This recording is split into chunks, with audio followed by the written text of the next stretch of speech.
So today we are going to talk about autopsy, forensic autopsy and autopsy suit के बारे में basically ये video होगी। I mean autopsy की अगर हम देखें तो ऑटो का मतलब होता है ऑटो मीन्स वन सेल्फ, ठीक है। Auto is self and opsis means opsy means to view, ठीक है। तो it is actually it is meaning to view oneself. लेकिन आपको पता है कि अपने ऊपर थोड़े हमने व्यू करना होता है, हमने तो एक डेड बॉडी के ऊपर व्यू करना होता है, उसको हम कहते हैं फोरेंसिक ऑटोप्सी। फोरेंसिक ऑटोप्सी जिसको हम मेडिको लीगल ऑटोप्सी भी कहते हैं, इट इज़ दी स्क्रूटनी होता है to identify, to find out, to examine of the corpse consist of उसकी एक्सटर्नल सरफेस में और उसकी 3 internal body cavities including their content after opening them and then further examination of the viscera by collecting them and their histology और biochemistry और toxicology examination होती है। It is the scrutiny of corpse consist of the external surface, 3 internal body cavity including contents after opening them and further examination of the collected body tissues and material for the histology, biochemistry and toxicology। अब ये तो इसकी definition है, लेकिन इसकी definition और भी कहीं जगह पे बताई गई है, जिसमें यहाँ पे ये लिखा हुआ है कि it is performed in pursuance of law to establish cause and manner of death and also to establish or rule out the foul play in case of the death due to the criminal assault या poisoning हो गई या transpiration या accidental आपके industrial accident से। criminal assault है या poisoning या industrial accident है तो हमें foul play को भी rule out करना होता है। तो लेकिन इसकी जो इसकी definition है पारिक में दी हुई है, बहुत अच्छी examination है कि it is the scientific examination of the dead body which is carried out under the laws of the state for the protection of its citizens and to assist for the identification prosecution of the guilty in case of the unnatural deaths। तो ये आपकी जो है वो proper definition है forensic autopsy की।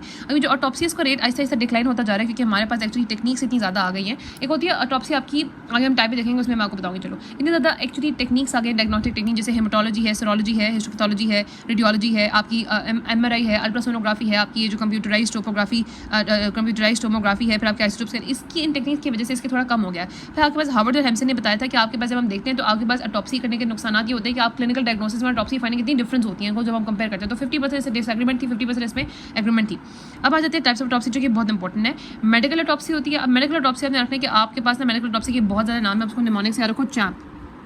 Medical autopsy के लिए चैम्प निमोनिक है, CHAMP। इसको हम कहते हैं clinical autopsy, hospital autopsy, academic autopsy, medical autopsy और पैथोलॉजिकल ऑटोप्सी। ये जो ऑटोप्सी होती है it is done by the hospital pathologist and it is done hospital pathologist उसको करता है। It is conducted to establish the diagnosis in cases with the clinical investigation during the life were inconclusive. जब life के दौरान clinical investigation की गई और कोई कंक्लूजन नहीं निकला तो हमने उसके बाद डायग्नोसिस को फाइंड करने के लिए और मेनली ये की जाती है for identifying the cause of death. जबकि जो आपकी फोरेंसिक ऑटोप्सी हमने ऑलरेडी बताया कि लॉ के अंडर जो हम कॉज और मैनर ऑफ डेथ को आइडेंटिफाई करते हैं वो आपकी होती है ये वाली ऑटोप्सी, जिसमें हमने क्या करा है कि हमने ये भी रूल आउट करना है या एस्टैब्लिश करना है कि वो फाउल प्ले था या फिर आपके पास असल में कोई एक्सीडेंट हुआ या क्रिमिनल असॉल्ट है या पॉइजनिंग हुई है। तो ये आपको इसमें पता करनी होती है। फिर आती है पोस्टमार्टम एग्जामिनेशन। पोस्टमार्टम एग्जामिनेशन में सिर्फ आपने एक्सटर्नल एग्जामिनेशन करनी होती है, बॉडी सर्फेस की, बॉडी कैविटीज को ऊपर नहीं करना होता है, इंटरनल एग्जामिनेशन नहीं होती। लेकिन स्पेसिमेन कलेक्शन जैसे ब्लड बाकी यूरिन वो की जा सकती है और इसमें थोड़ी सी इनकम्प्लीट स्क्रूटनी होती है और इसको अप्रिशिएट नहीं किया जाता।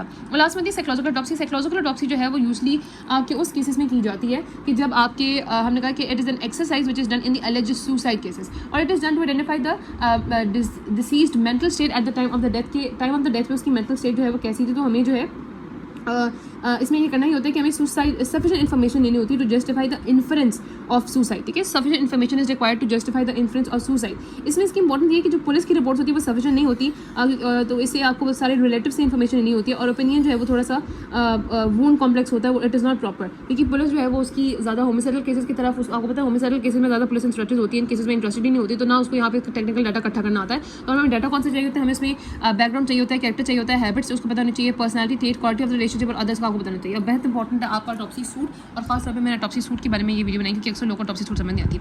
अब आपने एग्जामिन करना। अच्छा, एक इंपॉर्टेंट क्वेश्चन रह गया जो कि है आपके क्लिनिकल ऑटोप्सी और इन सब ऑटोप्सी में जो डिफरेंस आता है क्लिनिकल, हॉस्पिटल, पैथोलॉजिकल, मेडिकल और आपके एकेडमिक ऑटोप्सी में और मेडिको लीगल और फोरेंसिक ऑटोप्सी में।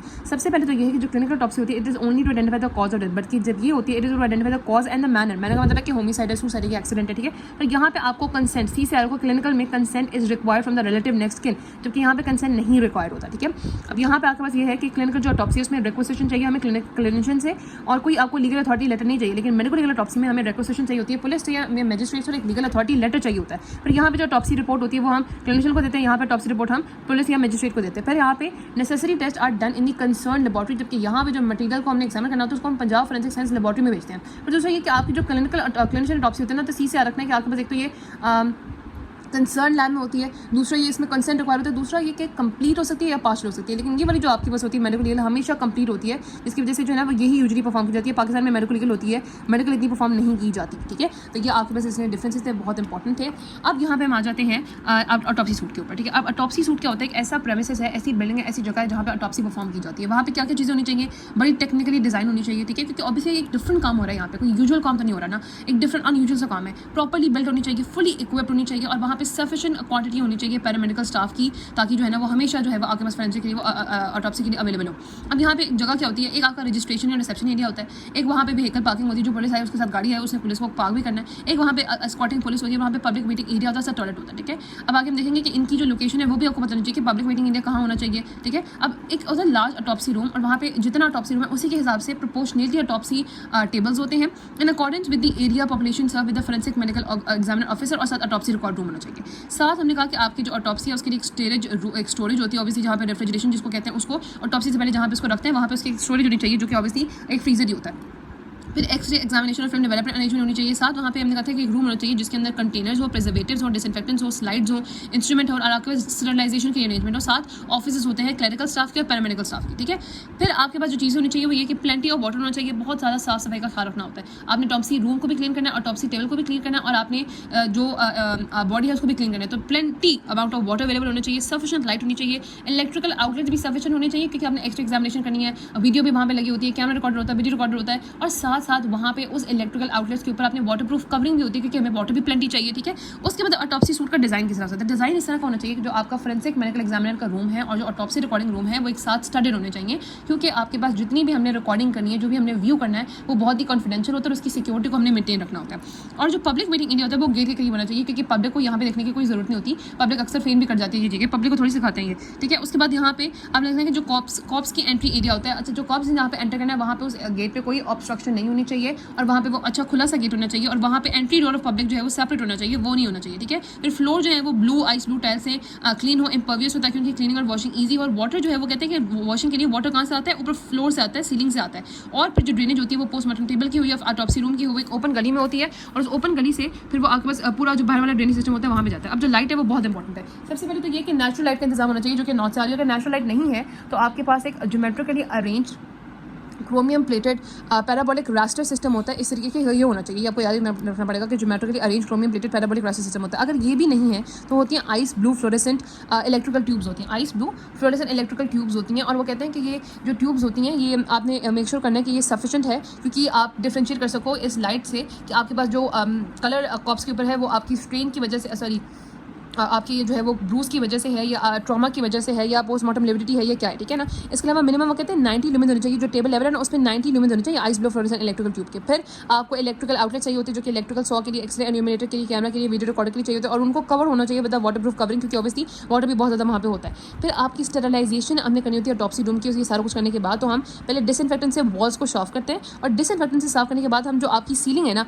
सीलिंग के करीब जो वॉल है वहाँ पे हम यूवी लाइट को फिक्स कर देते हैं, और जब उस वक्त जब यूवी लाइट फिक्स होगी तो कोई भी रूम में एंटर नहीं कर सकेगा। और जब ये सारा काम हो गया तो डेज के वर्क के बाद आपने पूरे वॉल के और फ्लोर की बैक्टीरियोलॉजिकल टेस्ट परफॉर्म करने हैं, जो कि स्टेराइल आने चाहिए। फिर वेंटिलेशन बहुत इंपॉर्टेंट है, वेंटिलेशन रिवर्स पैनल में होती है, आपके ऊपर जो सीलिंग है वहाँ से हवा आ रही होती है, और नीचे जो आपकी जो फ्लोर के करीब वॉल्स है वहाँ पे होते हैं वेंट्स, उन वेंट्स वो भी उनके ऊपर भी वाटर प्रूफ कवरिंग होती है, लेकिन उन वेंट्स के अंदर हवा जानी चाहिए। अब इसका फायदा क्या होता है, एक तो आपके पास स्मेल कम आएगी, दूसरा इनहेलेशन हो सकती है आपके पास इन्फेक्शियस मटेरियल की, तो वो भी कम हो सकती है इसकी वजह से। फिर ऑटोप्सी रूम आपको पता है ऑब्वियसली थॉरली क्लीन होना चाहिए, वेल वेंटिलेटेड हमेशा रेडी होना चाहिए, प्रॉपर्ली इल्यूमिनेटेड होना चाहिए, और वहाँ पे स्टैंडर्ड ऑटोप्सी सूट्स होते हैं विद रबर बूट्स। आगे हम देखेंगे वो ऑटोप्सी सूट और रबर बूट्स हैं वो किस तरह के होने चाहिए।